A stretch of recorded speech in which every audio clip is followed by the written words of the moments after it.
कौन ब्रह्मा का पिता है, कौन विष्णु की मां, शंकर का दादा कौन है, हमको दे बता। ये जानने के लिए कृपया सुनिए जगत गुरु तत्वदर्शी संत रामपाल जी महाराज के अमृत वचन सर्व पवित्र धर्मों के पवित्र शास्त्रों के आधार पर। बार इकट्ठा होगा, 2 मिनट लगाएंगे, कहेंगे उठाओ भाई उठाओ, जल्दी करो, इसको अंतिम संस्कार करो।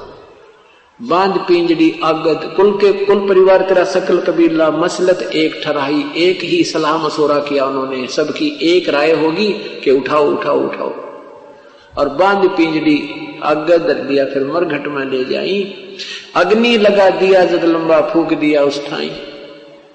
अब शरीर तो फूक दिया, अंतिम संस्कार कर दिया। अब क्या होता है, ये नादान साधना बताने वाले ये नीम हकीम गुरुओं ने कैसा जुल्म कर रखा है। कहते हैं वेद बांध फिर वो पंडित आए, पीछे गरुड़ पढ़ाई, ये गरुड़ पुराण लेकर के, और गुरुजी आते हैं, वो कहते हैं भाई 7 दिन गरुड़ पुराण की कथा करनी पड़ेगी तुम्हारे घर पे। परमात्मा कहते हैं कि देखो गरुड़ पुराण अब पाठ करने से कोई लाभ नहीं है। ये गरुड़ पुराण का पाठ उसको पहले सुनाना था जब वो जीवित था, क्योंकि सदग्रंथों में विवरण होता है कि जो व्यक्ति साधना नहीं करते उनके साथ भयंकर यातनाएं हो, उनको बहुत भयंकर यातनाएं होती हैं, प्रेत बनता है उसके साथ, ऐसे होते हैं। कोई ऐसी क्रिया करता है, कोई ऐसा जुल्म करता है, कोई ऐसा पाप करता है उसका हाथ कटता है, कोई ऐसा पाप करता उसकी ऐसे पुत्र की मृत्यु होती है, कोई ऐसा करता उसकी आंखें फूट जाती हैं। तो परमात्मा कहते हैं वो ज्ञान उस मरने वाले को पहले सुनाना था, ताकि बुराइयों से बच जाता और शुभ कर्म करके अपना जीवन सफल कर जाता। अब वो गधा बनने को तैयार है और पीछे उसकी गरुड़ पुराण की कथा गुरुदेव करने को तैयार है। इस तरह की ड्रामेबाजी ने, इस तरह के नीम हकीमों ने ये भक्ति का विनाश कर डाला और मनुष्य जीवन को इन्होंने बर्बाद करवा दिया। परमात्मा कहते हैं कि नरसेती तू पसवा कीजे गद्दा बैल बनाई, ये 56 भोग काम अनुभव रे कि कुरडी चलने जाए। और फिर क्या बताते हैं कि ये साधना शास्त्र विरुद्ध होने से फिर तुम प्रेत बन गए, प्रेत शिला पर जा विराजे।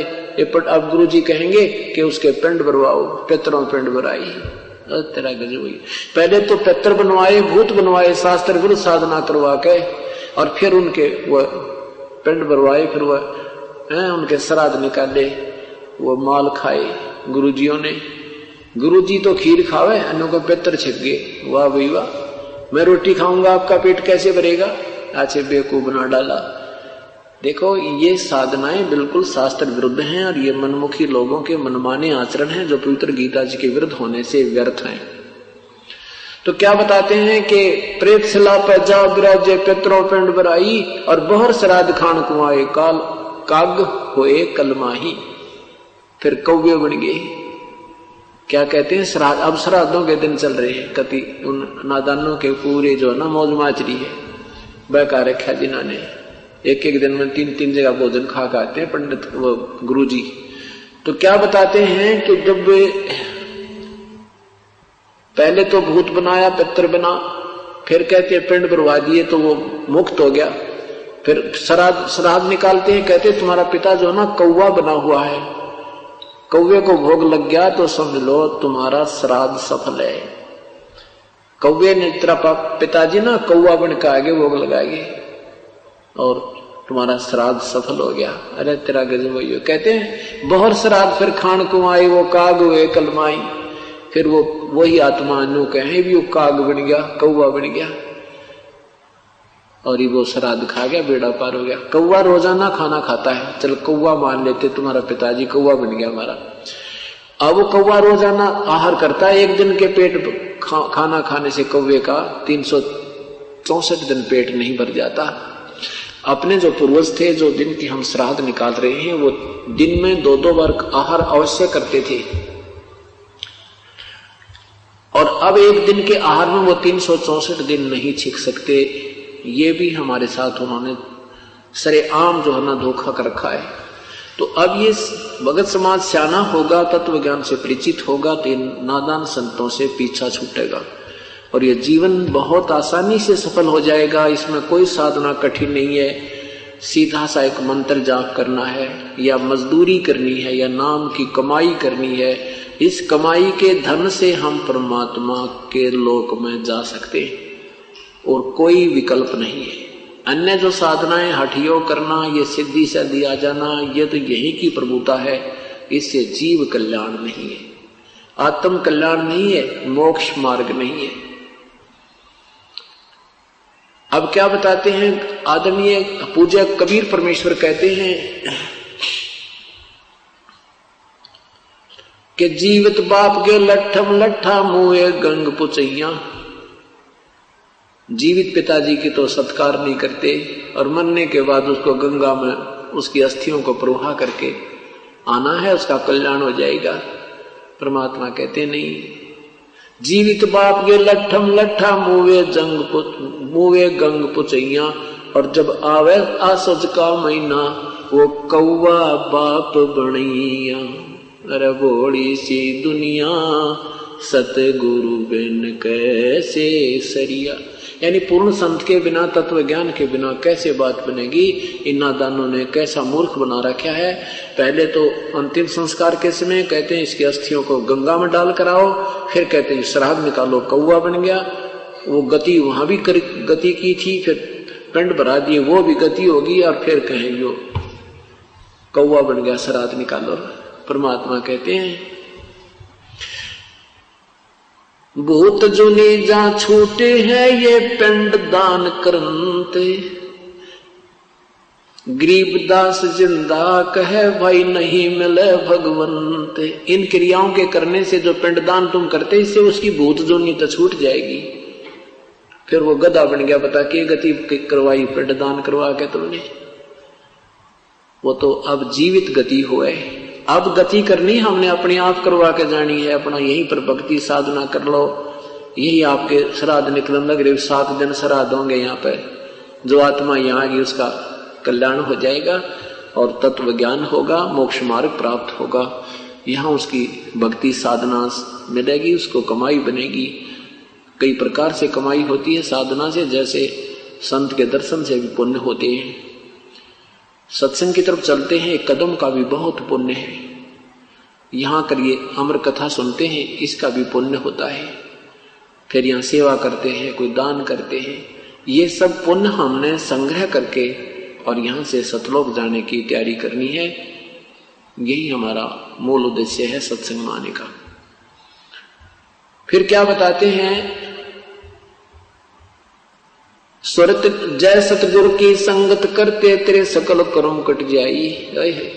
यदि तुम पूर्ण संत की शरण में आ जाते, ना श्राद्ध निकालने थे, ना अस्थि उठानी थी, ना अस्थि उठाने की आवश्यकता पड़ती, ना उसको गंगा पहुंचाने की आवश्यकता पड़ती, न ही श्राद्ध निकालने की आवश्यकता थी, ना फिर पिंड बनवाना, ना वो भूत बने, ना पितर बनना था, ना पशु बनने। जय सतगुरु सदगुरु पुण्यात्मा, अभी तुम बालक हो। बुद्धि विवेक से जब विचार करोगे इस पृथ्वी पर आपको कोई संत नजर नहीं आएगा। अभी तक कोई सदगुरु नहीं था, या तो परमात्मा स्वयं आए थे, या फिर उन महापुरुषों को जिनको साक्षात्कार परमेश्वर ने अपना कराया था, उनको छोड़ करके अभी कोई सदगुरु नहीं थे, यानी सत ज्ञान कराने वाले नहीं थे। अब इस तत्व ज्ञान से आप तुलना करोगे उन महापुरुषों के विचारों की, तो अपने आप पता लग जाएगा वो संत नहीं है। तो यहां क्या कहते हैं, जय सतगुरु की संगत करते तेरे सकल कर्म कट जाई। सकल कर्म, ना भूत बनना था, ना पिंड बनवाने थे, ना गधा बनना था, ना कुत्ता बनना, ना 84 में जाना था। अमरपुरी पर आसन होते जहां धूप न छोई। अमरपुरी सतलोक में आसन, यानी वहां तेरा स्थाई स्थान मिल जाता, जहां पर कोई कष्ट नहीं है, ना धूप ना छाई, यानी कोई दुख नहीं है। स्वर्त नृत मन पवन पियाना, शब्द शब्द समाई। गरीबदास गलतान महल में मिले कबीर गुसाई। मुझे तो गरीब कबीर परमात्मा मिल गए और ये तत्व ज्ञान मुझे दे दिया, मैं तो मस्त हो गया गलतान महल में। हमने तो कोई संशय रहा नहीं, हम सतलोक जाएंगे, क्योंकि हम उन्हीं पद चिन्हों पर चल रहे हैं, उसी रास्ते चल रहे हैं जो हमारे पूर्ण परमात्मा ने आकर हमें दर्शाया है। अब हमने ये देखना है, सत्संग में आने से पुण्यात्मा को ये तो ज्ञान होगा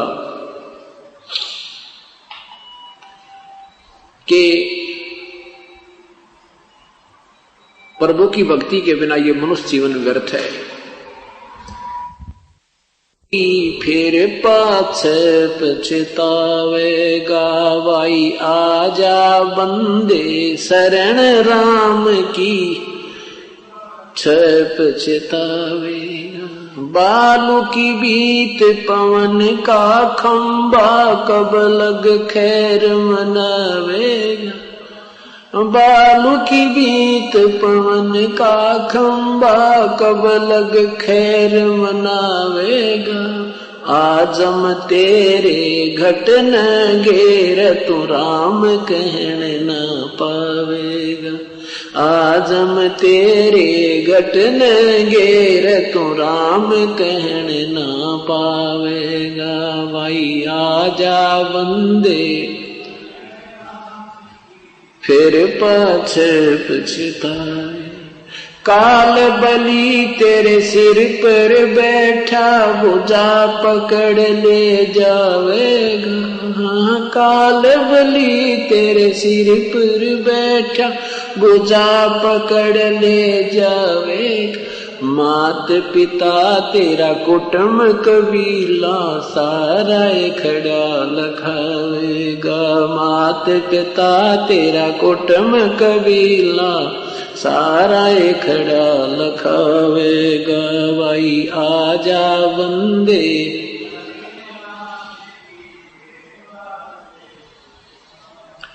धर्म राय तेरा लेखा लेगा, वहां क्या बात बनावेगा। धर्म राय तेरा लेखा लेगा, वहां क्या बात बनावेगा।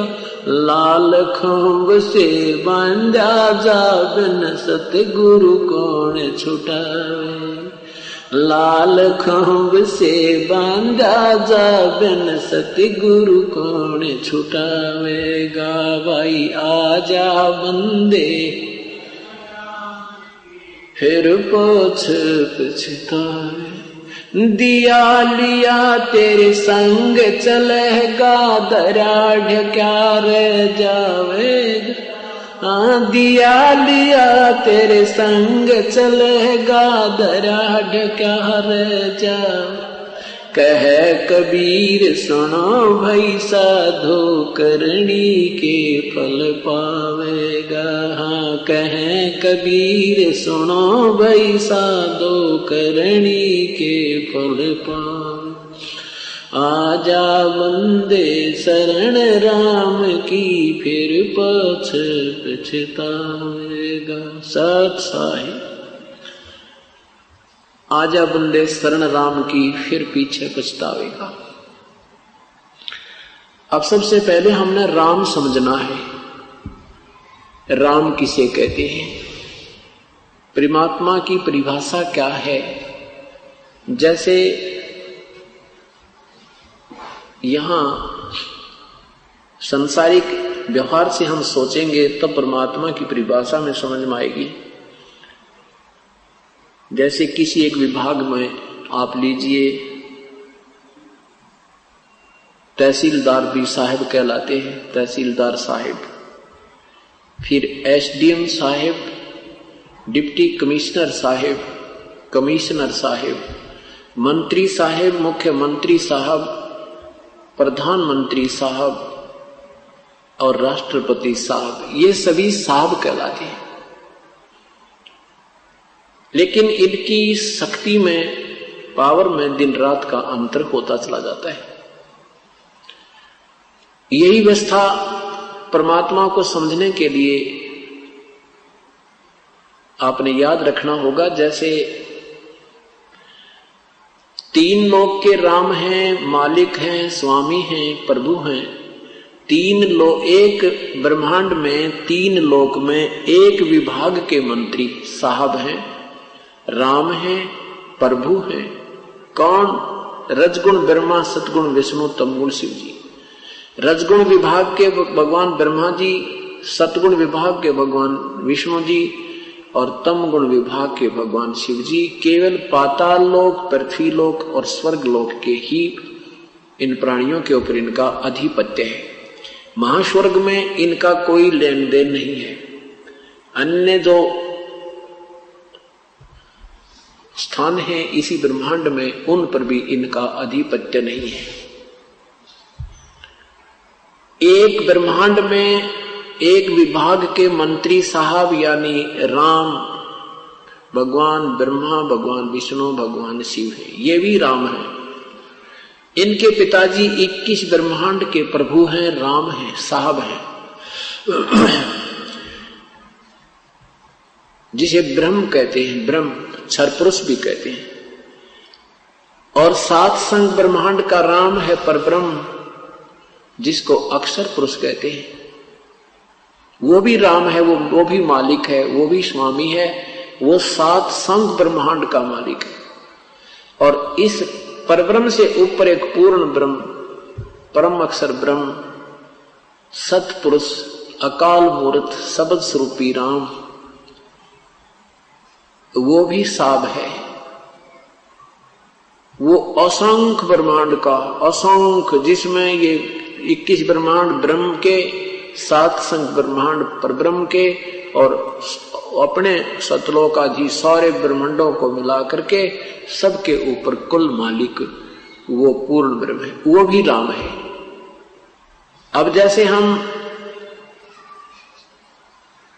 भगवान राम, भगवान कृष्ण, भगवान विष्णु, भगवान शिव, कृष्ण आदि की भक्ति करते हैं, ये पवित्र गीता जी के अंदर मना है। 7वें अध्याय के 12 से लेकर 15 श्लोक में स्पष्ट किया है कि तीनों गुणों की जो साधना करते हैं, इनसे होने वाले लाभ के ऊपर जो आरूढ़ हो गए हैं, इन्हीं से मिलने वाले जो सुख सुविधा के ऊपर जिसकी बुद्धि यहीं तक सीमित हो गई है, जिनका ज्ञान इस त्रिगुणमयी माया के द्वारा हरा जा चुका है, वो राक्षस स्वभाव को धारण किए मनुष्यों में नीच दुष्कर्म करने वाले मूर्ख अर्जुन मुझे भी ना बचते, क्योंकि गीता जी का ज्ञान ब्रह्म ने बोला था, श्री कृष्ण जी में प्रवेश करके ज्योति निरंजन काल ने बोला था।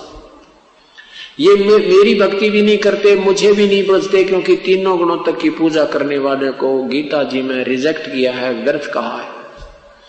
क्यों कहा है? क्योंकि ये तीनों भगवान नासवान है, इनसे मिलने वाला सुख भी अक्षणिक है, ये स्थायी नहीं है। हम इनको अविनाशी कहते थे, इनको मृत्युंजय कहा करते थे, ये मृत्युंजय नहीं है। मृत्युंजय माने जिन्होंने मृत्यु जीत ली हो, अजरो अमर नहीं है ये। इन्होंने मृत्यु, ये इनका जन्म और मृत्यु होता है। पवित्र देवी भागवत महापुराण 3रा स्कंद मोटा टाइप गीता प्रेस गोरखपुर से प्रकाशित 123 पृष्ठ पर भगवान विष्णु कहते हैं कि हे माता, तुम शुद्ध स्वरूपा हो, ये सब संसार आप ही से उद्भासित हो रहा है। मैं ब्रह्मा और विष्णु, हम तो नासवान है, हमारा जन्म और मृत्यु होता है, आविर्भाव और तिरोभाव होता है, हम अविनाशी नहीं है, तुम ही अविनाशी हो। इससे सिद्ध हुआ कि ब्रह्मा विष्णु महेश ये नासवान हैं, इनकी पूजा करके हमें पूर्ण लाभ मोक्ष प्राप्त नहीं होता, अर्थात ये भी साधना व्यर्थ हुई। गीता जी बोलने वाला ब्रह्म कहता है कि मेरी साधना भी 4 प्रकार के व्यक्ति करते हैं। गीता जी के अध्याय नंबर 7 के मंत्र 16 से 18 में एक अर्थार्थी, आर्थ, ज्ञानी, जिज्ञासु और ज्ञानी। अर्थार्थी वो हैं जो अपने धन लाभ के लिए कोई जंत्र मंत्र करते हैं, वेदों अनुसार करते हैं। आर्थ जो संकट निवारण के लिए इसको साधना करते हैं तो वेदों के मंत्रों से ही करते हैं, अन्य किसी ओम जय जगदीश हरे, हनुमान चालीसा, ये जय गणेश देवा का आसरा नहीं लेते, जो ब्रह्म साधना ही मानी जाती है, जो वेदों से साधना करते हैं। और जो जिज्ञासु वो होता है जो परमात्मा की तरफ में इधर उधर भटकता है, जैसा उसने ज्ञान मिला, कोई वेदों से, कोई किसी से, किसी सुनी सुनाए से, तो उसने ज्ञान संग्रह कर लिया, फिर वो जिज्ञासु फिर वक्ता बन गया, ज्ञान बांटने लग गया, आप भक्ति की नहीं, उसको साधना ठीक मिली नहीं। कहते हैं चौथे प्रकार के ज्ञानी, इन तीनों को तो रिजेक्ट किया कि ये नहीं काम के, इनमें से ज्ञानी अच्छे हैं। ज्ञानी वो होता है जिसको ये पता लग गया कि मनुष्य जीवन बार बार नहीं मिलता, और मनुष्य जीवन प्राप्त करके यदि भक्ति नहीं की तो इसका कोई यूज नहीं, कोई लाभ नहीं। भक्ति फिर उसको वेदों को पढ़ा, वेदों में लिखा है कि केवल एक परमात्मा पूर्ण ब्रह्म ही पूजा के योग्य है, अन्य की साधना करने से भी जीव मोक्ष नहीं होता, पूर्ण रूप से मोक्ष प्राप्त नहीं होता। इसलिए उन ज्ञानी आत्माओं ने ये दृढ़ निश्चय कर दिया कि एक ही प्रभु की भक्ति करेंगे हम, और दूसरे भक्तों भगवानों की भक्ति नहीं करेंगे, वो यूजलेस है, वो व्यर्थ है। इस उद्देश्य से उन्होंने अपने ही आप निष्कर्ष निकाल लिया, वेदों को पढ़ा, उसमें लिखा कि ओम कर्तु समर, कल्वे समर और कर्तुम समर, यजुर्वेद अध्याय नंबर 40 के मंत्र नंबर 15 में ये ब्रह्म, वेदों के बोलने वाला ब्रह्म कहता है कि मेरा ओम नाम है, और इस ओम नाम का जाप तू काम करते करते श्रवण कर, विषय कसक के साथ श्रवण कर, मनुष्य जीवन का मुख्य उद्देश्य जानकर श्रवण कर। लेकिन 17वें श्लोक में कहा कि 40वें अध्याय के, यजुर्वेद के 40वें अध्याय के 17वें श्लोक में कहा कि वो परमात्मा, 16वें में कहा कि जो सत भक्ति करता है वो उसके पाप नष्ट हो जाते हैं। परम संत से साधना लेकर के जो साधना सत करते हैं, सत भक्ति करते हैं, उनके पाप विनाश हो जाते हैं, और फिर वो पाप रहित आत्मा तो पूर्ण परमात्मा को प्राप्त होती है, जो मोक्ष ऊपर गुप्त रहता है, सतलोक में है, और मेरी साधना करने वाले वो मेरे ब्रह्मलोक में आ जाते हैं। उस परमात्मा की भक्ति से जीवन का मोक्ष होगा। मेरी साधना करने वालों को भी यजुर्वेद अध्याय नंबर 40 के मंत्र नंबर 3 में आत्मघाती कहा है कि ब्रह्म तक की साधना करने वाले भी आत्मघाती है, क्योंकि ये मोक्ष नहीं होता इससे, ब्रह्म तक की साधना भी व्यर्थ है। अब गीता जी अध्याय नंबर 7 के मंत्र 18 में कहा है कि ये ज्ञानी है तो उद्धारात्मा, उद्धारमीन समर्पण कर दिया परमात्मा को, चाहे हमारा शीश भी चला जाए पर प्रभु मिल जाए। रात और दिन खाना पीना त्याग दिया, वैराग ले लिया, घर त्याग गए, जंगल में बैठ के ओम नाम का जाप करते रहे, लेकिन ओम नाम के यानी वेदों में वर्णित विधि से प्रभु प्राप्ति नहीं है, या उनकी समझ में आई ना। गीता जी अध्याय नंबर 4 के मंत्र नंबर 34 में कहा कि उस परम तत्व को, परमात्म तत्व को जानने के लिए किसी तत्वदर्शी संतों की तलाश कर, खोज कर, वो जैसा मार्गदर्शन करें वैसे कीजिए। और अपनी साधना के विषय में गीता बोलने वाला प्रभु कहता है 8वें अध्याय के 13वें श्लोक में कि ओम इति एकाक्षरम ब्रह्म व्यवहारं माम अनुसमन ये प्रयाति तजन देहम सयाति परमाम गतिम। मेरा तो केवल एक ओम नाम है, और जो ये एक ओम अक्षर नाम है, इसको मुझ ब्रह्म का एक अंतिम सांस तक जो इसकी साधना करता है वो मेरे वाली परम गति को प्राप्त होता है।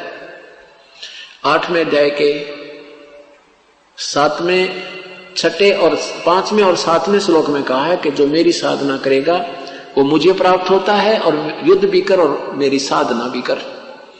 8वें अध्याय के 5वें श्लोक में कहा कि ये नियम है, ये विधान है प्रभु का कि अंत समय में जो जिसके अंदर आस्था रखता हुआ, भजन करता हुआ, सिमरण करता हुआ प्राण त्यागता है उसी को प्राप्त होता है। 8वें अध्याय के 8, 9, 10 में कहा कि जो उस परमात्मा की भक्ति करता है, उस परम देव परमेश्वर की भक्ति करता है, करता हुआ प्राण त्याग जाता है तो उसी को प्राप्त होता है। उसके लिए किसी तत्वदर्शी संत की तलाश करो। मैं नहीं जानता उसकी भक्ति विधि को। कौन? गीता बोलने वाला प्रभु कह रहा है। ऐसे वेदों को बोलने वाला प्रभु भी कह रहा है कि मैं 40वें अध्याय, यजुर्वेद अध्याय नंबर 40 के मंत्र नंबर 10 में कहा कि उस परमात्मा के विषय में कोई साकार बताता है, कोई निराकार कहता है। ये भी व्याख्या सही नहीं। इसके विषय में भी कोई तत्वदर्शी धीराणाम संत यानी तत्वदर्शी संत बताएंगे, जैसा वो कहें फिर उनसे सुनो।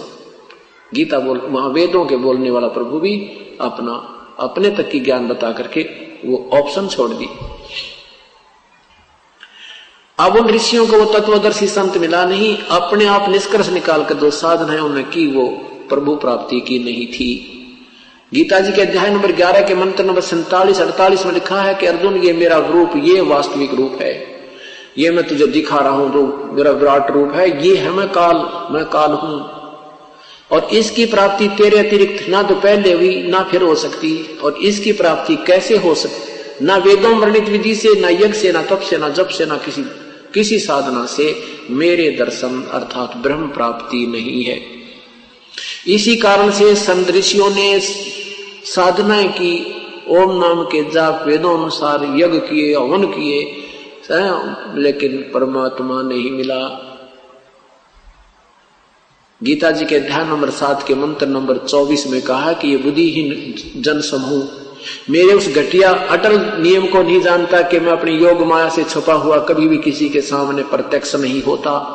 ये मुझे कृष्ण मान रहे होंगे, मैं कृष्ण नहीं हूं, मैं व्यक्त नहीं होता, मैं अपनी योग माया से गुप्त रहता हूं, अर्थात वो साकार है लेकिन सामने नहीं आता। ये मेरा अटल घटिया नियम है। अब इन ऋषि ज्ञानी आत्माओं ने वेदों को पढ़कर ओम नाम को सेलेक्ट किया और ओम नाम को मान लिया ये पूर्ण परमात्मा की प्राप्ति का है। सतगुरु बिन काहू न पाया ज्ञाना, जो थोथा वो छड़े किसाना। ये वशिष्ठ मुनि जैसे भी महापुरुष अपना जीवन व्यर्थ कर गए क्योंकि उनको तत्वदर्शी संत नहीं मिला। और जो परमात्मा स्वयं तत्वदर्शी संत बनकर आए थे इन्होंने उसकी बात को स्वीकार नहीं किया, उसको वामदेव कहने लगे। व्यंग्यात्मक नाम रख लिया वामदेव। वामदेव माने उल्टा चल है, एक दायां हाथ एक बामा। तो वामदेव माने उल्टा ज्ञान प्रचार करने वाला कहने लगे भगवान को। अब देखो पुण्यात्माओं, सारा संसार एक तरफ ज्ञान दे रहा है, ये दास एक तरफ, और ये दास शास्त्र अनुसार बता रहा है जो हमारे सदग्रंथ बता रहे हैं, और अभी तक वो संत दंत कथा सुना रहे हैं। अब वो हमें कहते हैं वो तो उल्टी बात करता है, वो सारी सबकी निंदा करता है। ऐसे ही परमात्मा के साथ इन्होंने व्यवहार किया था। जब वो तत्वदर्शी संत बनकर स्वयं आए थे तब भी उनको रिजेक्ट कर दिया था इन अनजान ऋषि महर्षियों ने, और जिसका अभी तक खामियाना भोगना पड़ रहा है। वो तत्वदर्शी संत जब तक नहीं मिला तो क्या हुआ कि इन ज्ञानी आत्माओं ने ये तो पता लग गया कि मनुष्य जीवन बार बार नहीं मिलेगा। आप चाहे इस मिट्टी को कितना ही कष्ट हो जाए, चाहे ये मिट्टी कितनी ही दुख हो जाए, चाहे खराब हो जाए, पर मालिक के नाम पर हो जाए। इस उद्देश्य से उन्होंने दिन रात ओम नाम का जाप किया, उसे परमात्मा नहीं मिला क्योंकि वो रूल है, नियम है। इससे प्रभु वेदों वर्णित विधि से भगवान नहीं मिले। अन्य साथ सुख हो जाते हैं, जैसे अच्छी कमाई बन गई, महास्वर्ग में पहुंच गया, हजारों युगों तक वहां रह गया, फिर उसके बाद इंद्र बन जा कि या पृथ्वी का राजा बन गया, वह सारी कमाई खा के फिर गधा बन गया, नरक से लगा। इस तरह की सुविधाएं और ये असुविधाएं तो इस ओम नाम के यानी वेदों वर्णित विधि से होती हैं। परमात्मा प्राप्ति नहीं और आत्म कल्याण नहीं होता, मोक्ष नहीं होता। इसलिए गीता जी अध्याय नंबर 18 में 7वें अध्याय नंबर 7 के मंत्र 18 में कहा कि ये ज्ञानी आत्मा है तो उद्धार में ना अपना समर्पण कर दे, जान भी दे दे भगवान के लिए, उल्टी ना हटे। ये है तो इतनी नेक, परंतु ये नादान उस तत्वदर्शी संत ना मिलने से मेरे वाली घटिया साधना में ही लीन रही, आश्रित रही, अनुतमाम, ये मेरे वाली अनुतमाम गति में आश्रित रही। ओए होए, कितना प्यारा ज्ञान दिया पवित्र गीता जी में। और फिर 7वें अध्याय के 19वें श्लोक में लिखा है कि बहु नाम जन्माना मनते ज्ञान मान माम प्रवृत्ते।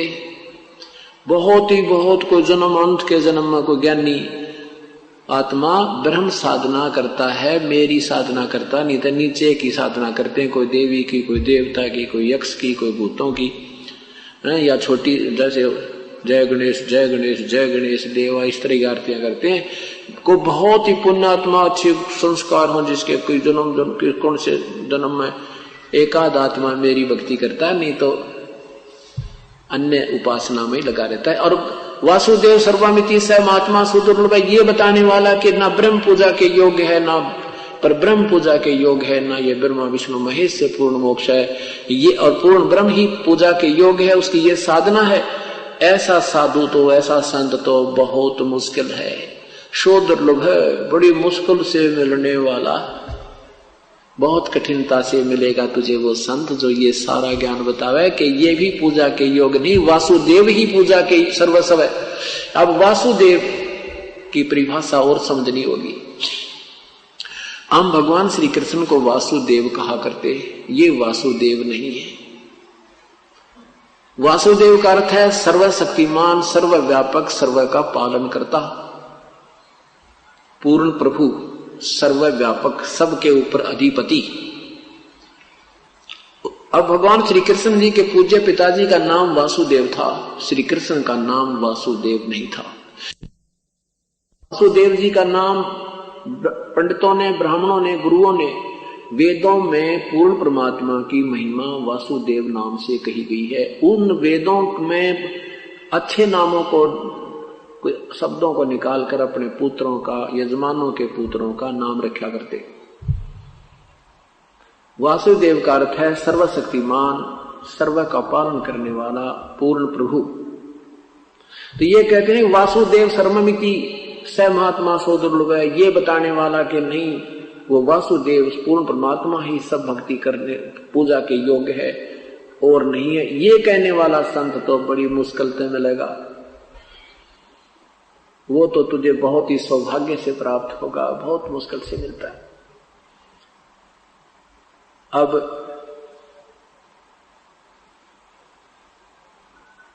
श्री कृष्ण विष्णु अवतार है। श्री विष्णु जी सतगुण विभाग के एक मंत्री, एक ब्रह्मांड में 3 लोक के अंदर हैं। ये केवल एक विभाग में मालिक हैं, सर्व के मालिक, सर्वव्यापक, सर्वस्वा नहीं है। ये वासुदेव नहीं है। इनके पिताजी जो है ब्रह्म ज्योति निरंजन, ये 21 ब्रह्मांड के ही मालिक हैं। ये कुल के मालिक वासुदेव नहीं है, सर्वव्यापक, सर्वस्व नहीं है। परब्रह्म भी केवल 7 शंख ब्रह्मांड का मालिक है, प्रभु है। ये भी वासुदेव सर्व का मालिक नहीं है। पूर्ण ब्रह्म वो वासुदेव है। पूर्ण ब्रह्म वासुदेव है, वो सत्पुरुष वासुदेव है। तो कहते हैं ये बताने वाला कि वासुदेव सर्वमिति, सर्वम माने सर्वेस्वा, सब कुछ, वही पूजा के योग्य है, वही पालन करता है, वही कष्ट निवारण करता है, वो पापों का विनाशक भी वही है। ये बताने वाला संत तो बड़ी मुश्किल से मिलेगा। तुम गीता जी के अध्याय नंबर 7 के मंत्र नंबर 12 से 15 में भगवान ब्रह्मा विष्णु महेश के साधकों को व्यर्थ क्यों बताया। जैसे तमोगुण विभाग, तमोगुण भगवान शिव का साधना करने वाला रावण ऐसा कठिन साधक था, ऐसा डिवोटी था कि अपने 10 बार शीश भी काट के भगवान के चरणों में समर्पण कर दिया। और क्या हुआ, अंत में राक्षस कहलाया, कुत्तेवाली मौत मरा। ये तमोगुण भगवान शिव की परम साधना, साधक का, परम साधक की उपलब्धि। संसारिक सुख मिल गए, सोने की लंका होगी, 1 लाख पुत्र हो गए, और अंत में पशु कुत्ते वाली मौत मरा, सर्वनाश हो गया और नरक का भागी हुआ। राक्षस कहलाया। रावण को राक्षस की संज्ञा से जाना जाता है। एक भस्मागिरी नाम के तपस्वी थे, भगवान शिव के तमोगुण के उपासक। 12 वर्ष तक सिर नीचे न करके पैर ऊपर को करके और भगवान शिव के कैलाश पर्वत पर भगवान शिव के द्वार के सामने साधना की। 12 वर्ष के बाद पार्वती जी ने कहा, हे भगवान, आप तो समर्थ हैं, आपका दास क्या मांगता है, इसको प्रदान कर दो। पार्वती जी के कहने से भगवान शिव ने भस्मागिरी से कहा कि मांग भस्मागिरी, क्या मांगता है, मैं तेरे से अति प्रसन्न हूं। अब भस्मागिरी के मन में के खोट था कि भगवान शिव को मारूं, इसे भस्म कड़ा प्राप्त करूं, भगवान शिव को समाप्त कर दूं, पार्वती को पत्नी बना लूं। हे भगवान, अब क्या बताते हैं भगवान। आदरणीय गरीबदास साहब कहते हैं, ऐसे कृत गनी जीव कलमाही और माता को पत्नी ठहराई। पार्वती माता को और पत्नी की दृष्टि से कामना कर रहा है, ऐसे नीच व्यक्ति पर यह साधना कर रहे हैं शिव की। पर भगवान शिव ने कहा, मांग भाई, क्या मांगता है भस्मागिरी। भस्मागिरी ने कहा कि ऐसे नहीं भगवान, वचनबद्ध हो जाओ तो मांगो। भगवान ने कहा, सोचा भी क्या मांगेगा, एक सिद्धि और मांग लेगा, दे दूंगा। कहा ठीक है भाई, वचनबद्ध हुआ, मांग ले क्या मांगता है।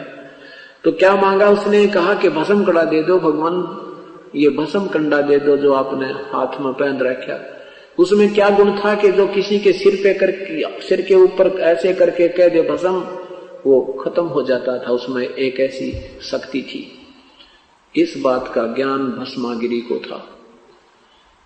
भगवान शिव ने सोचा भी साधु है, जंगल में रहता है, अपनी सुरक्षा के लिए मांग रहा होगा, उसने क्या पता था ये ऐसा जालिम व्यक्ति है, इसके मन में कितना खोट है। कहते हैं भस्मागिरी की वासना शिव शंकर से जाने नाही, ये सर्वज्ञ कहाँ है भगवान, जिनको ये नहीं पता ये दुष्ट क्या मांगने आ रहा है, इसके मन में के खोट है। तो भगवान शिव सर्वज्ञ भी नहीं है। अब क्या किया कि उसने जो ही कड़ा निकाल कर उसको दे दिया भस्मागिरी को। भस्मागिरी ने कहा कि होले शंकर होशियार, तुझे मारूंगा और पार्वती को पत्नी बनाऊंगा। इतनी देर में त्योर बदल गया। अब भगवान भाग लिए, भगवान शिव भाग लिए, आगे आगे भागे जा रहे हैं, पीछे पीछे भस्मागिरी। कहते हैं फिर भगवान ने गिरजा रूप बनाया, पार्वती का रूप बनाकर भस्मागिरी के पास खड़े हो गए। कहने लगे, क्यों भाग रहे भस्मागिरी, आजा मेरे पास।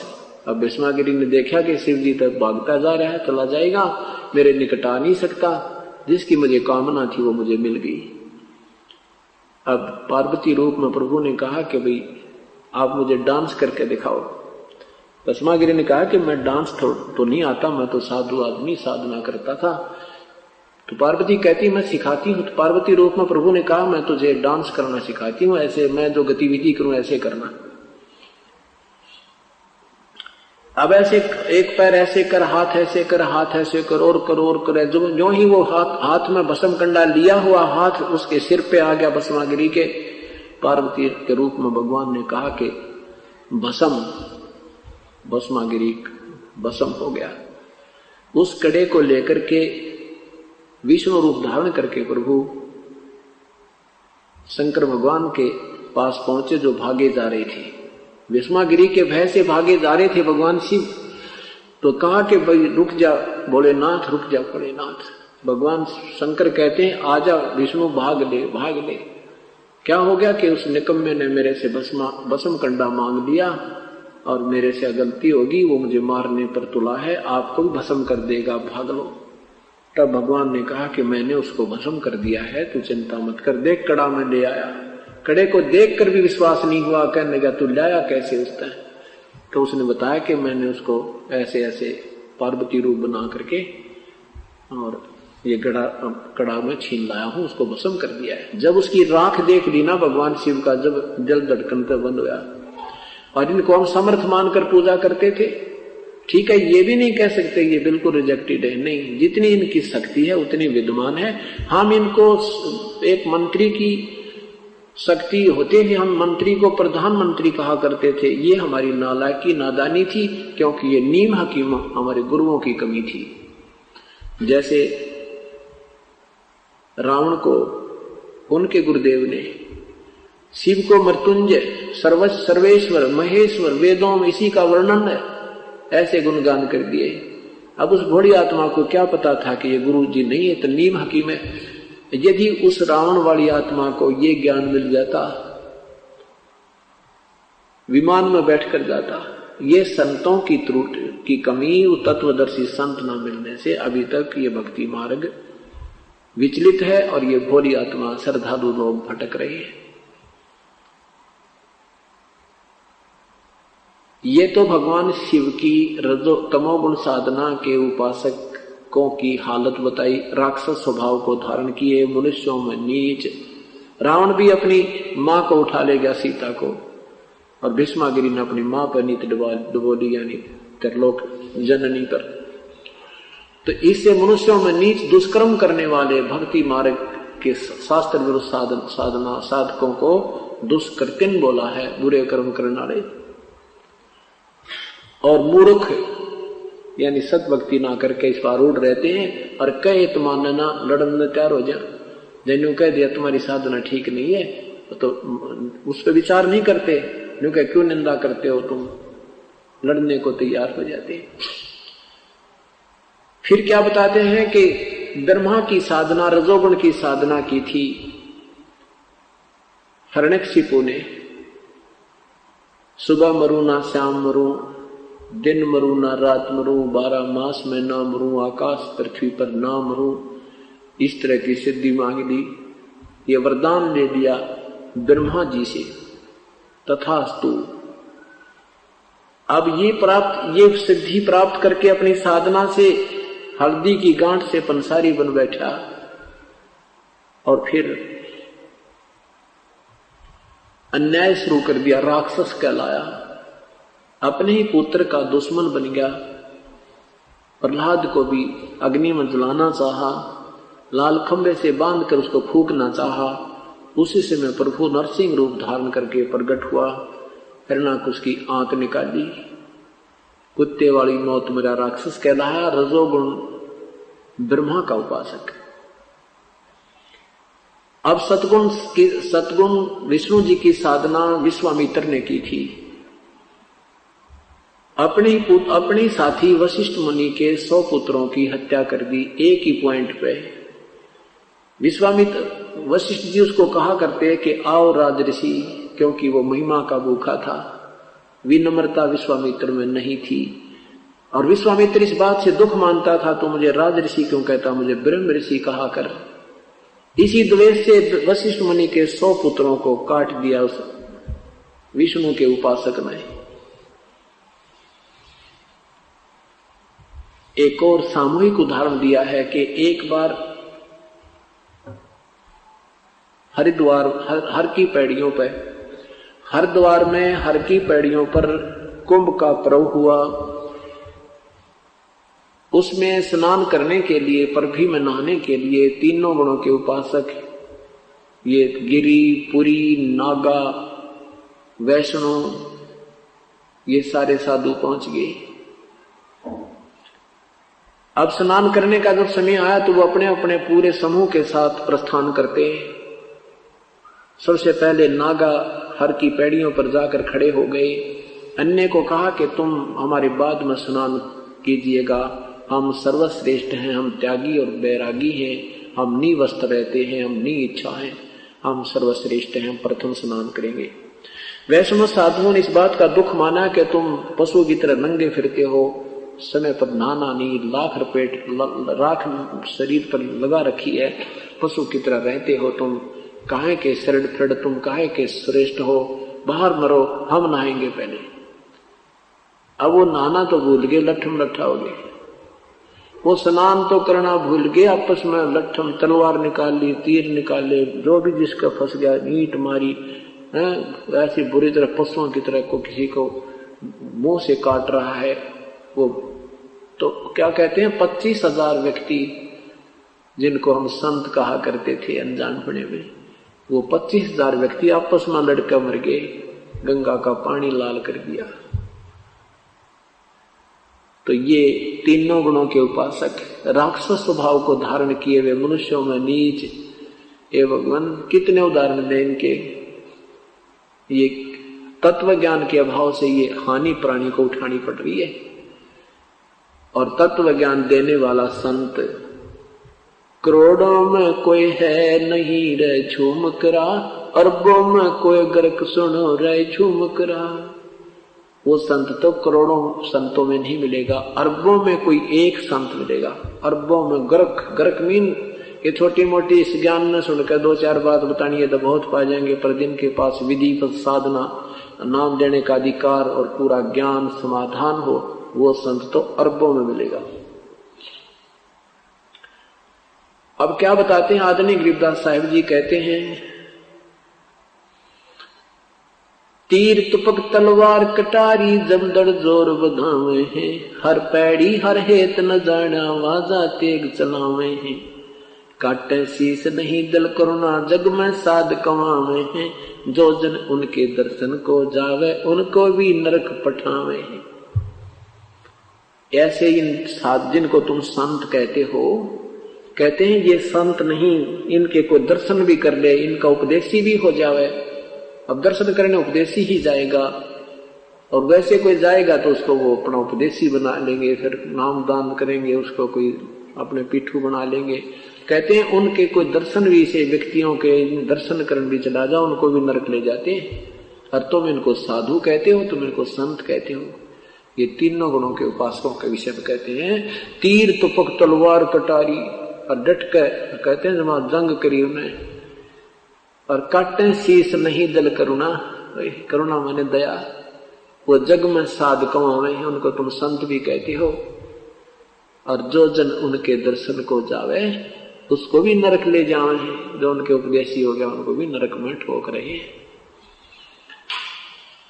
इन बातों को मद्देनजर रखते हुए हमने ये विचार करना है कि कौन प्रभु है और किस परमात्मा की साधना से लाभ होगा। अब तीनों गुणों के उपासकों को तो गीता जी के 7वें अध्याय के 12 से 15 में रिजेक्ट कर दिया। अब कहते हैं मेरी भक्ति भी ना करते ये, और अपने विषय में 7वें अध्याय के 18वें श्लोक में अपने आप को भी भगवान ने कह दिया कि मेरी साधना भी अनुतमाम, यानी कति घटिया तय घटिया, बिल्कुल व्यर्थ। क्यों? क्योंकि ये भी नासवान है, भगवान ब्रह्म भी नासवान है। इसकी ब्रह्मलोक 8वें अध्याय के 16वें श्लोक में गीता जी में लिखा है कि ब्रह्मलोक से लेकर ये सारे लोक नासवान है, पुनर्वृत्ति में है, ये सफाई नहीं है। और यहाँ 21वें एक ब्रह्मांड का अंतिम जो ब्रह्मलोक है ये सबसे सफाई है। इसी में नकली सतलोक, अलखलोक, अगमलोक, अनामी लोक की स्थापना इस काल ने अपनी माया से गुप्त करवा रखी है इन जीवों को भ्रमित करने के लिए। और ये ब्रह्मलोक तक भी विनाश हो जाते हैं, ये भी सफाई नहीं है। 4थे अध्याय के 5वें श्लोक में स्वयं गीता बोलने वाला प्रभु कहता है कि अर्जुन तेरे और मेरे बहुत जन्म हो लिए, अर्थात मैं और तू भी अविनाशी नहीं है। कैसे? 7 ब्रह्मा की मृत्यु होने के बाद एक विष्णु की मृत्यु होती है। एक ब्रह्मा जी की आयु कितनी है? पुण्यात्माओं ये आंकड़े याद हो जाएंगे थोड़े से दिन में आपके, और ये ज्ञान होना बहुत जरूरी होता है, क्योंकि ज्ञान एक बाउंड्री बनती है, एक हमारा गाइडलाइन बनता है। हम विचलित नहीं हो सकते, चाहे कोई फिर कितना विद्वान आकर बात करे, आप 2 मिनट में फेल कर देगा। हमारा बच्चा भी उसको रिजेक्ट कर देगा, जिसने 3-4 वर्ष सत्संग सुनते और हो गए और नाम ले रखा है। एक ब्रह्मा का कितनी आयु होती है? ब्रह्मा की, ब्रह्मा जी का एक दिन है 1008 चतुर्युग का। एक चतुर्युग कितना होता है? सतयुग, त्रेता, द्वापर, कलयुग, इन 4 युगों का समय मिला दे इसको चतुर्युग कहते हैं। और ये 43 लाख यानी कुछ ऐसा इतना मिला करके वर्ष होते हैं। 4,32,000 कलयुग का समय है, इससे दुगना द्वापर का है, यानी 8,64,000। और 8,64,000 में 4,32,000 और जोड़ दे 12,96,000 त्रेता का, और 12,96,000 में 4,32,000 और जोड़ दे 17 लाख कुछ ये द्वापर का, सतयुग का। इन तीनों चारों का योग कर दे ये 43 लाख कुछ वर्ष होते हैं। तो इतना एक चतुर्युग ये हुआ। ऐसे ऐसे 1008 चतुर्युग का ब्रह्मा का एक दिन, इतनी ही रात्रि। अब इसको लंप संप लेते हैं, 1000 चतुर्युग कहते हैं। 2000 यानी 2000 चतुर्युग का एक दिन रात हुआ। ऐसे 30 दिन का एक महीना, और 12 महीने का एक वर्ष, और 100 वर्ष की ब्रह्मा की आयु। अब गिनती करने लगे तो गुणा भूल जा। इतनी लंबी वर्षों, इतनी उम्र एक ब्रह्मा जी की होगी, इसकी मृत्यु होगी। ऐसे 7 ब्रह्मा मर जाएंगे, एक विष्णु जी की मृत्यु होगी। ऐसे 7 विष्णु जी की मृत्यु हो जाएगी, तब एक शिव की मृत्यु होगी।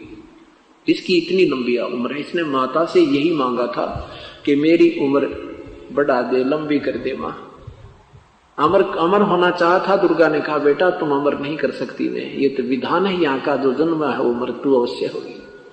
तुझे विधि बताती हूँ कि तेरी आयु सबसे लंबी हो जाएगी। उस विधि से ये भगवान शिव ज्यादा समाधिस्थ रहता है, श्वास कम लेता है, आयु उसकी तीन दोनों भगवानों से ज्यादा है।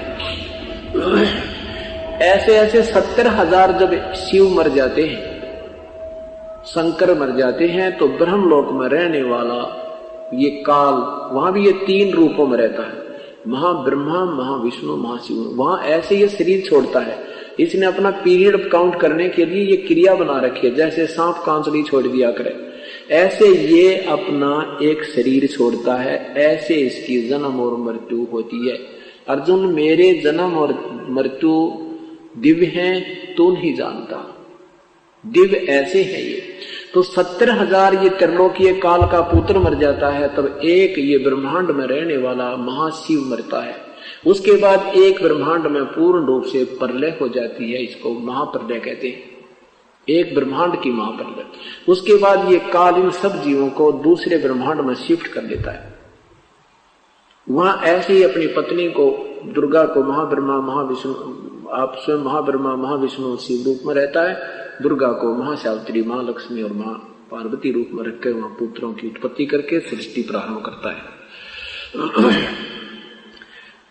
अब ऐसे एक काल मरता है, अर्थात एक ब्रह्मांड की जो प्रलय होती है, ये एक दिन हो गया, ये एक युग हो गया परब्रह्म का। परब्रह्म का एक युग हो गया। जो 70,000 शिव मरते हैं, अर्थात एक काल मरता है, ब्रह्म मरता है, ये एक युग हो गया परब्रह्म का, परब्रह्म का, परब्रह्म का एक युग हो गया। ऐसे 1000 युग का उस परब्रह्म का दिन, इतनी ही रात्रि, 1000 युग का, नोट चतुर्युग। ये पॉइंट समझना पुण्यात्मा, और कोई बालक नहीं है, कोई शिक्षित हो सभी, कोई एमए है, कोई ग्रेजुएट है, कोई 10वीं, कोई आज कोई बालक नहीं। और शास्त्र हमारे पास है, देखोगे तो पता चलेगा ये कहाँ डरे डुआ रखे थे हमारे 3 नादान महर्षि बने बैठे थे, इन कह का ज्ञान है। 8वें अध्याय, 7 गीता जी के 8वें अध्याय के 17वें श्लोक में लिखा है, सेंसर युग लिखा, उसमें सेंसर चतुर्युग नहीं लिखा है। ये परब्रह्म की महिमा गाई है, इसमें परब्रह्म के विषय बताया है। दूसरा अव्यक्त, गीता जी के 8वें अध्याय के 7वें अध्याय के 24वें श्लोक में तो अपने विषय बताया कि मैं अव्यक्त हूं, और 8वें अध्याय के 20 में लिखा है कि वो अव्यक्त, ये सब संसार का नष्ट होने पर उस अव्यक्त में ये सब प्राणी समा जाते हैं, और उस अव्यक्त से भी दूसरा जो अव्यक्त प्रभाव है वो कभी नष्ट नहीं होता, वो तीसरा अव्यक्त, यानी 3 परमात्मा है। ब्रह्म ये प्रथम अव्यक्त, अव्यक्त का अर्थ होता जो अपनी योग माया से छुपे रहते हैं, सामने नहीं आते, वो होते आकार में है, वो प्रत्यक्ष दृश्य नहीं देते, और वो होते आकार में है। वो हमारी रेंज से, हमारी दूरदृष्टि की और हमारी दृष्टि की पहुंच से बाहर होते हैं, इसलिए हम उनको अव्यक्त कहा जाता है। तो ये ब्रह्म जो है, उसमें लिखा कि ऐसा एक बार जो ब्रह्म मरता है तो एक युग होता है परब्रह्म का, ऐसे ऐसे 1000 युग का दिन, इतनी ही रात्रि, और फिर 30 दिन का महीना, 12 महीने का एक वर्ष, और 100 वर्ष की आयु है परब्रह्म की। परब्रह्म की 100 वर्ष की आयु है। तो फिर इस परब्रह्म का भी विनाश होता है। लेकिन ये तो कमाल हो गया, देखिए 70,000 शिव मरे, और जब एक बार ये ब्रह्म मरे और फिर उसका एक युग हुआ परब्रह्म का, और ऐसे ऐसे 1000 बार जब यो काल मर लेगा, की मृत्यु हो जाती है, ब्रह्म की मृत्यु होती है सरपुरुष की, तो तब ये 21 ब्रह्मांड का विनाश हो जाता है। तो ये बिल्कुल पूरा प्रलय हो जाता है। इसमें ब्रह्मांड तो रहते हैं, प्राणी नहीं रहते। तो ये सब जीव जो हैं, काल भी, प्रकृति भी, और ये सब प्राणी भी उस दूसरे अव्यक्त यानी परब्रह्म के लोक में रख दिए जाते हैं। और ऐसे 100 वर्ष की आयु जो परब्रह्म की पूर्ण हो जाती है, उसके बाद उस परब्रह्म का विनाश भी ऐसे निर्धारित समय पर प्रभु की कृपा से अचिंत के माध्यम से होता है। उसके बाद फिर इन सभी के ब्रह्मांडों में फिर दोबारा नए सिरे से उत्पत्ति प्रारंभ होती है। अब क्या बताना चाह रहे थे दास के ब्रह्म एती उम्र बुलंद मरेगा अंतरे। 1000 चतुर्युग का दिन, 1000 चतुर्युग की रात्रि ब्रह्मा की, और फिर भी मृत्यु रुद्र गजबइयो। और इससे 7 गुना विष्णु, उससे 7 गुना शिव जी की, और फिर भी शिव की मृत्यु। कहते एती उम्र बुलंद मरेगा अंतरे। क्यों? क्योंकि सतगुरु लगे न कान न भेंटे वो संतरे। इसलिए तुम्हारी मृत्यु हो रही है, क्योंकि तुमको परम संत नहीं मिले, वो तत्वदर्शी संत नहीं मिले। इतनी भी साधना करके तुम इतनी उपलब्धि भी कर जाओगे, इतनी लंबी उम्र भी हो जाएगी, तो भी मरेगा अंतरे। क्यों मरोगे? क्योंकि तुमने वो तत्वदर्शी संत नहीं मिले।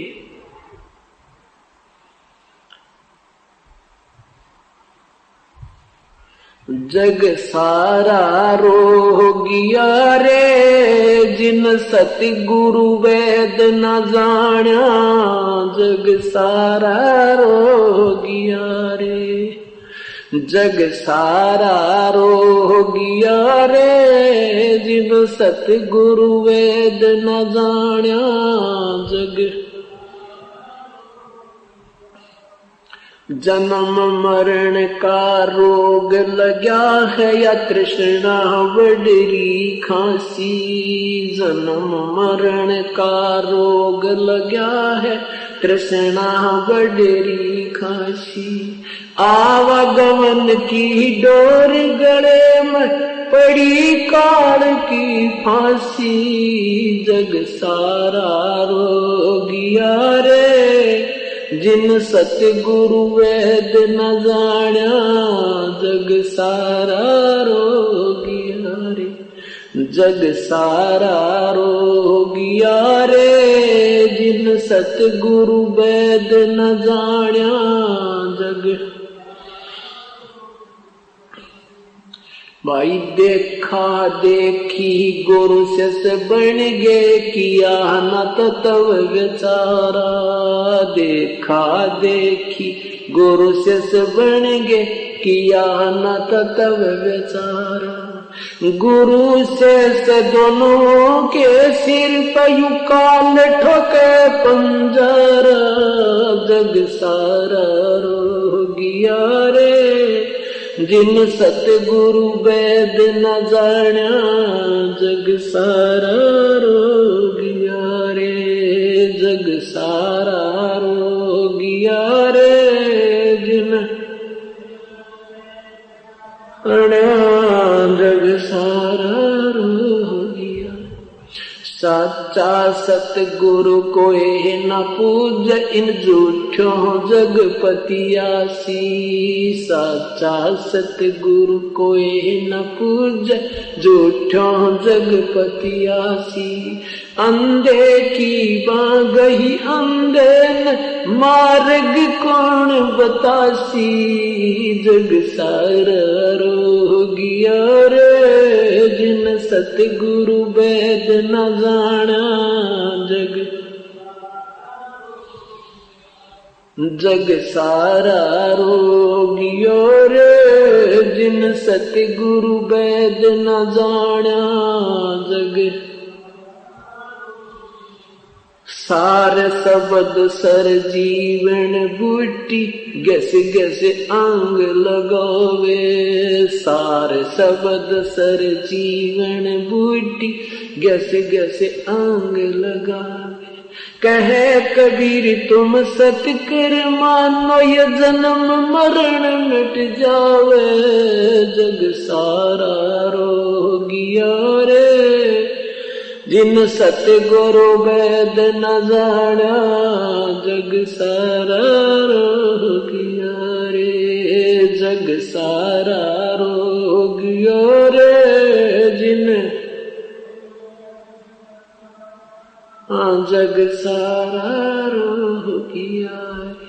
सार सबद सर जीवन बूटी गैसे गैसे अंग लगोवे।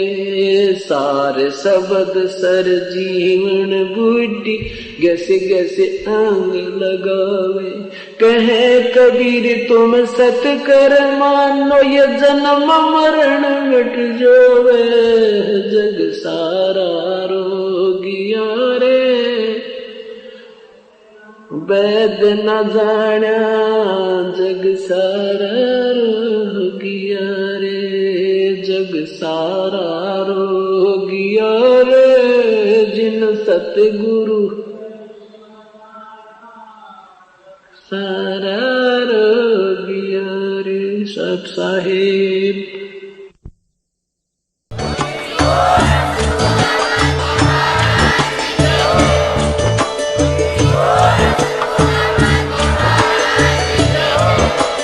आप सुन रहे थे जगत गुरु तत्वदर्शी संत रामपाल जी महाराज जी के मंगल प्रवचन। अधिक जानकारी के लिए विजिट कीजिए हमारी वेबसाइट www.jagatgururampalji.org। संत रामपाल जी महाराज जी के शुभ आशीर्वाद से पूरे विश्व भर में 500 से भी ज्यादा नाम दीक्षा केंद्र हैं, जिन पर संत रामपाल जी महाराज जी द्वारा ऑनलाइन निशुल्क नाम दीक्षा दी जा रही है। अपने नजदीकी नाम दीक्षा केंद्र का पता करने के लिए संपर्क करें 8222880541।